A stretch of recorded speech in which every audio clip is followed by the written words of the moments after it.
Well, it is 6:15 in the morning, mid-August. Why am I up on a Saturday? Meetup hike group. This is that Thunderbird Canyon trail that I shot in the West video, and there's a meetup group led by a woman who I've heard a lot about named Carol, who's leading a hike on it. So we're gonna check it out.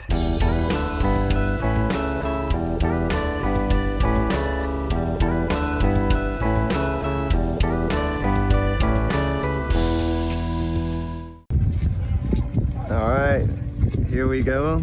It's about 30 people. And we are on the west side, and I believe it is about 6:40.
Our hike here at Thunderbird.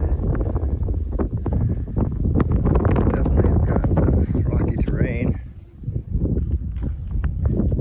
and kind of what we're looking at, kind of orange red tinted rock. It's pretty awesome. This little dog is going back to check on his owner. And we've got this, what I believe you would call a canyon that we're climbing into here. So again, west side of the Franklin Mountains. Pretty awesome. It's probably about 7:45, August 15th, and it's gorgeous. Wind's blowing. It's probably 80-ish degrees up here. Nice, dry and cool.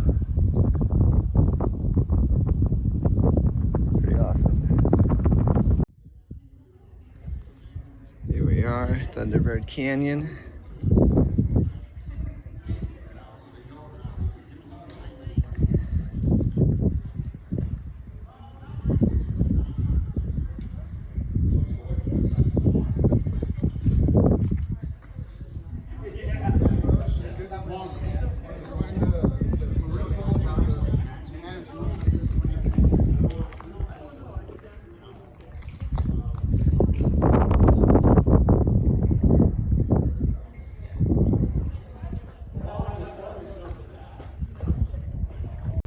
End of the hike. Sun came out,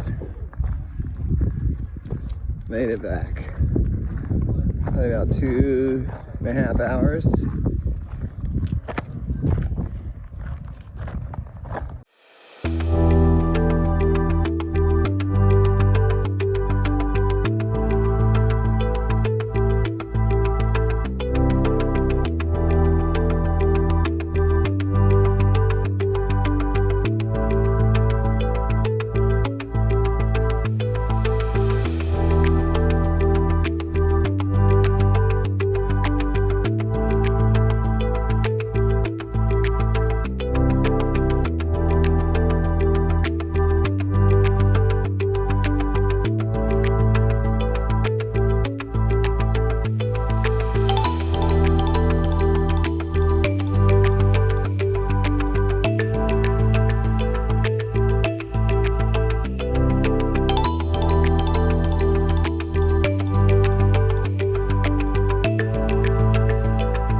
want to show you is the Richard Gables building. Who pointed out to me? Right there. The trees in the way, okay? That's the building right there, that brown building right there. It was started in April 1909 and completed in 7 months. It was under construction 24 hours a day. They brought out floodlights. Starting at 8 o'clock p.m., a crew was brought in from Mexico to handle the 8 p.m. to 8 a.m. shift, which was dangerous, right? You're working high up with harnesses. Then at 8 a.m., the day crew would come back in until the following 8 p.m. It was begun before Gables was finished. And before Avenue was finished, the Butler block right in front of you was begun and completed in 1910. The Butler block across the street was the third experiment in reinforced concrete. It doesn't look like much, right? Pretty simple building. You know how long it took to build this building? 5 weeks. After the fire, the mayor of El Paso, W.E. Robinson, was inspecting the ruins and he was killed. A wall fell on him on this side of the building, killing the mayor of El Paso. He arrived at a time when the population of El Paso was in the hundreds, okay? And he worked for the Campbell Real Estate Company of St. Louis, Missouri. He was sent here because the Campbell Real Estate Company owned land here. And he was sent to this place, El Paso, to survey their holdings and to see what they had in El Paso and to report back to the company in St. Louis. So he arrives in 1879, and he realizes that the company owns all this land in downtown, going almost all the way to the mountains, a huge plot of land, which technically was somebody's goat farm. It was just huge and empty desert for the most part.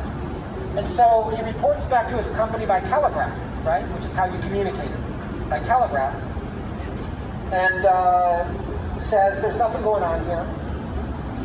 This land is worthless, but you know what? I'll buy it. So he gives up his job, gets a couple of investors together, and buys this goat farm for nothing. And then he builds a brick building right here where that gray building is today, and calls it the W.S. Hills Real Estate Company. And he proceeds to sell that land one lot at a time over the next 20 or 30 years, and he becomes a gazillionaire. Because, of course, this is El Paso. He made a fortune. The Campbell Real Estate Company, when they figured out that they were duped, was furious. But it was too late, the ink was dry, and he made his fortune. Okay, you see those flat columns that rise up 2 stories and articulate the facade? Those flat columns? In architecture, we call them pilasters. If you look at the capitals, you'll see a fleur-de-lis, a lily flower. You see that? That is the emblem of St. Louis, Missouri. It's on their flag, the state flag. And of course, this identifies W.S. Hills as from St. Louis. And by the way, a lot of people in El Paso were from St. Louis. In fact, Mills Avenue originally was called St. Louis Street. And there are a number of buildings that have fleur-de-lis flags on it, identifying the St. Louis origins of the building owner, right? Or the family of the building owner. But the egg and dart molding above that, you can see just above that lily flower, those round eggs with darts between them. You see that? That's a classical molding that goes back to ancient Greece.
looking at this house, which is for sale.